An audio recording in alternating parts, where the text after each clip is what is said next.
And joining us now here on Locked On Auburn, special guest, a returning guest, Van Allen Plexico, the host of the AU Wishbone podcast, as well as the author of several books. But the book we're talking about today, The First Time Ever. And we were talking before we clicked record. This is one of the more important games in the history of Auburn football. That's safe to say, right? Arguably the most important. That's generational, and we can, argue about it. But I think for some of us, it is the most important. Yeah. Yeah, and obviously we're talking about the 1989 Iron Bowl, the first time Auburn came here, and we beat them. It was excellent. But it sounds like this book is packed full of stories that aren't really well known. Kind of jump into that for a second, if you don't mind. Yeah, no, that's exactly.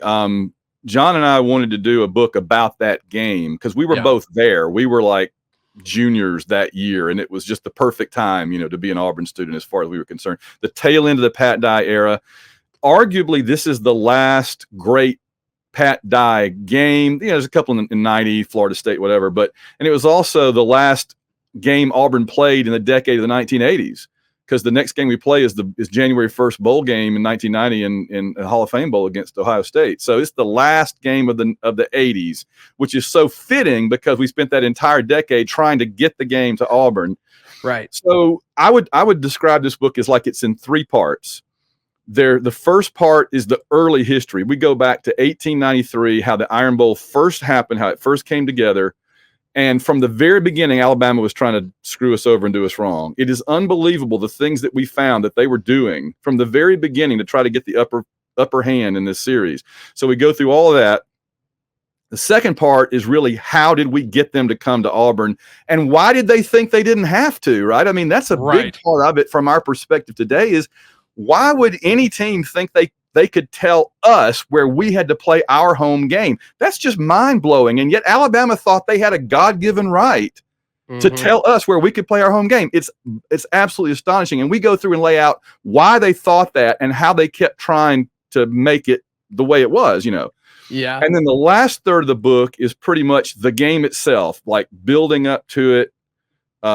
We go quarter by quarter, play by play, breaking down every play, the players, everything that happened in the game that led to the win, and then kind of the aftermath, Toomer's Corner, the rolling, and kind of what it's meant to the program afterward. And we have a 30-page appendix at the end where we solicited stories from other people that were there. Yeah. And they gave us like a paragraph or a couple of sentences each on what it meant to them and what it meant to Auburn. So I feel like we covered every possible base, to mix metaphors.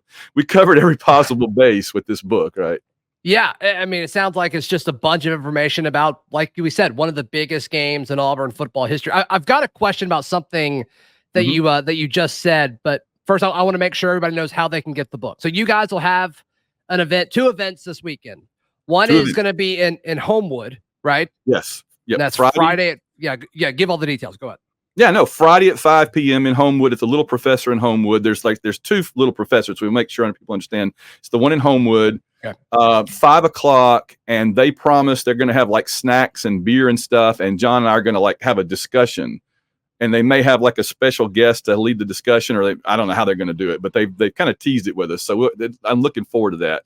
So we'll be talking about it, answering questions, signing books, and they'll have hardcover and paperback copies of First Time Ever. And they'll also have paperback and hardcover copies of last year's big book that we had, I think we've talked to you about, which is Auburn Basketball from Barkley to Bruce. I read that one. It was great. Yeah. Oh, glad. Yeah. It's the history of like every season, starting with Sonny Smith arrives all the way up until last year. So they'll have that one too. And special announcement, we're going to have a very limited number of copies of a special version of it where we change the title. Virginia Double Dribbled. I love it. Yeah, there have been people who have been asking us to do that. And I'm like, all right, do we want, and like 100 people emailed us and texted us and said, please do that. So we'll have a few of these. It's kind of first come, first served if you want a Virginia Double Dribbled copy. There were people saying, I've already got the book, but I'll buy another one to get that cover. So I'm like, okay. Yeah, that would look good on a bookshelf for sure. I don't think there's any question about it. And then you guys will be in Auburn on Saturday. Yeah, on Saturday from 1 to 4:30, I think, right before the Georgia game. So John and I are going to go to the Georgia game. If we run into people there, that'd be awesome. But we're going to be at Auburn Oil Booksellers I guess on Toomer's Corner, right near Toomer's Corner, all afternoon. Same thing. I don't know, what festivities they have going on, but we may be, depending on the weather, we'll be outside at a table or something or inside, hoping people come by and pick up the book. And I'm stashing a few of the special copies of this one away too, just for Auburn. We won't give them all out at Birmingham. We'll save a few for the Auburn folks. Yeah. I'm going to try to get my family out there to the event Saturday from 1 to 4:30 at Auburn Oil Booksellers. And I've been in there multiple times. That's a great spot down there. So yeah, they're really nice. Yeah. So you talked about how crazy it was that Alabama didn't think that they needed to ever come here to play the Iron Bowl. And I wasn't alive in 1989. I mean, so I'm just trying to grasp that concept of how crazy it is. I just have a hard time understanding the context, and maybe reading this will help. I don't know, but I just have a hard time really understanding how that was even a thing and how we as Auburn even let it get to that point. Yeah, no, I'll tell you a little bit about it. We go into super depth on it and interview people and everything, so you'll get the whole story in the book. But I'll tell you a couple of things. But a lot of it really comes down to it comes down to not playing for 40 years, right? There was that everybody knows that we didn't play Alabama for 40 years, from 1908 to 1948, something like that, right? Mm-hmm, sure. And so when we resumed the series, it was hard to get them back together. There was the state legislature got involved. Everybody knows this part of the story. But what people I don't think know, some of the stuff we uncovered, was that in order to get them back together, they basically made an agreement because they were afraid. See, here's the thing. The popular story is the state legislature threatened to cut off funding for both schools if they didn't play. That's not really true. That's not really true. Instead, this is crazy. Instead, the state legislature said, if you will start playing each other in a stadium that's nice enough now, and neither Bryant Denny nor Jordan Hare at that time were really considered big enough for this series. So they said, if you will agree to play somewhere else, a third-party place, we, the state legislature, will give you money to build up your stadiums and eventually move it home and home. And both Auburn and Alabama said, money? Yeah, we'll take money. So the agreement was, we'll play in Birmingham until the state gives us enough money to build up our home stadiums. But they got trapped in this loop of playing in Birmingham. It became the normal. And so after years and years of playing in Birmingham, they just kind of both said, this is how it is. And Alabama kept, especially with Bear Bryant, kept foisting new contracts that would go years into the future, right? So that when Auburn finally said, maybe we should move it to Auburn, Alabama's like, dude, you signed a long contract. You've signed your soul away, right? And we're like, oh, okay.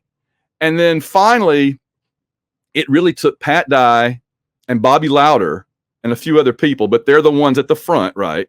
Mm-hmm. To kind of dig in their heels and say, look. And in fact, there's a great quote where as soon as Pat Dye was hired, he went to visit Bear Bryant because, of course, they were best buddies, right? Yeah, they were tight, right? They were so tight.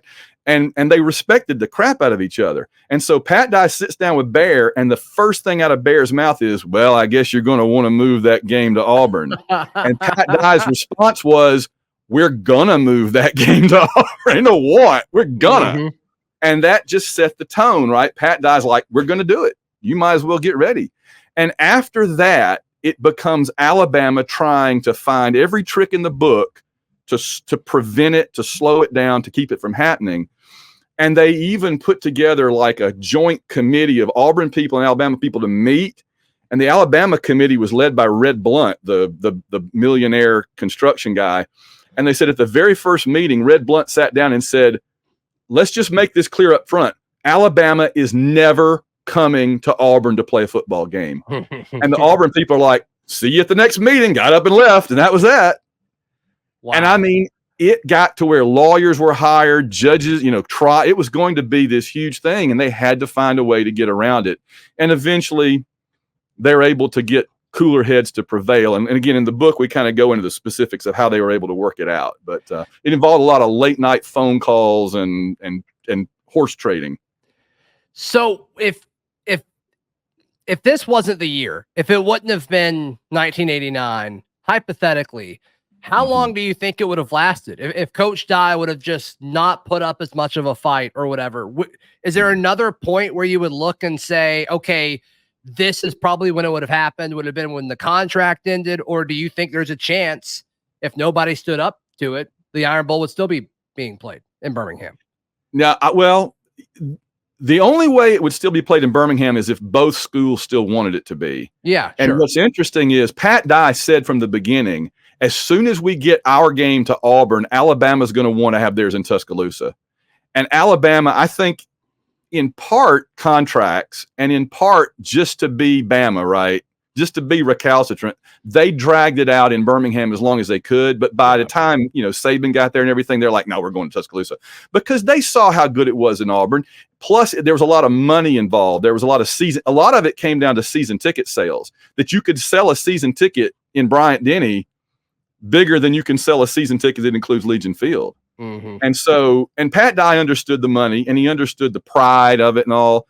Yeah. But as far as the year, that's a really good question. I think that probably the year that Alabama wouldn't have just pitched a fit was 93. I think 93 was the first year the contract was no longer involved. And so what happened was we thought the contract ended after 88. And we were saying, so Pat Dye says, okay, the contract's last year is 88. We're going to play in Auburn in 89. And we kind of made that our line in the sand, 89. And what happened was Alabama at the 11th hour found this document that we didn't have a copy of at Auburn, that was allegedly signed by like Jeff Beard, the AD or whatever back then. And it said extended, we agree on both sides to extend it through like 91, 92 or whatever. And Auburn's like, we don't have that document. We're not going to do that. And Alabama's like, we'll see you in court. So then it became a matter of, well, what year are we actually going to settle on? So Alabama wanted like 93. We wanted 89. And that's how we ended up doing the 91 game in Birmingham after we'd played in Auburn. That was called the bone we threw to Bama to get 89. Yeah. Interesting. Which was a weird game. I was at the 91 game in Legion Field. That was as surreal of an experience as you will ever see. Legion Field with a big AU in the middle of it. It was so weird on that artificial turf. Oh, it was so weird, Zach. It was bizarre. I bet, dude. I bet. Man. All right, so I'm hooked. So give us the rundown one more time. How can people get the book? How can people check out the events that you guys are doing this weekend? Right. So Friday, 5:00. Little Professor in Homewood, beer and snacks and good time talk and discussion. And both books will be there, the basketball book and this book. And then Saturday, 1 to 4:30, Auburn Oil Booksellers in Auburn. Similar situation right before the Georgia game, basketball game. And if folks want to order it online, is that available yet? It should be by the time of the book launch. If it's not already, it'll be on Amazon, hardback and paperback. It'll be on Barnes and Noble's bn.com site. I don't think we have a Kindle of it yet. The Kindle version of our Auburn books don't do near as well as books because I think people want to have it. They want a souvenir kind of. So we'll have it in paperback and hardcover depending. We actually did a Kickstarter for this book back in November for people that wanted to jump in and get it for Christmas. And I mean, we moved several hundred copies then. So if you've already got one, you probably already got it signed, but come out and see us anyway. We'll sign it again. It's such a great topic. I mean, it's so emotionally charged. It's so historically charged. And I mean, I've heard my dad tell the story a million times. Right. Yeah. And it's going to be cool to kind of hear it from a different perspective or read it from a different perspective. So this is awesome. Yeah. Oh, you'll love it. You'll love it. I mean, there's even stuff like Alabama at one point, their trustees passed a rule saying Alabama would only play in Tuscaloosa. And that's one of the reasons the series actually got interrupted briefly, was that Auburn said, all right, we were just at Tuscaloosa last year. We're not coming back again. Alabama's like, well, then I guess we won't be playing you. Who but Alabama would have the hubris to say we will only play home games? And they did. Isn't it crazy? I mean, it's just stuff like that page after page. You're reading this book going, what? Yeah, it's insane. Where does 89 rank among Iron Bowls for you? I mean, it and the kick six. And I mean, really, if you go back, the 82 game, I was too young for the 70. I was alive for the 72 punt Bama punt, but it's in here. I do like, John and I did like 5 pages on it, but because it leads up to, but I think those are like the crown jewels, or 89 and 13 and 72 and maybe 82 because it ended that 9-year streak. Yeah, Pat Dye beat Bear Bryant for the first time. Bo Jackson is a freshman. I mean, there was so much in that game too. But for me, this one really is the biggest one, because this is the one where we quit being the little brother and said we are on equal terms with this monster across the state, right? That treated us like crap for 100 years. And hiring a coach that's going to stand up to the evil empire kind of feels like what's happening right now. So yes. That's it. Yeah. So maybe history's repeating itself. We'll see. Van Allen Plexico, thank you so much for your time, brother. Talk to you soon. And I'm going to try to get out there Saturday. That'd be awesome. And John and I appreciate you so much, Zach. We appreciate everything you do and what you do for Auburn. Thank you so much. Hey, thank you so much, brother. Talk to you soon.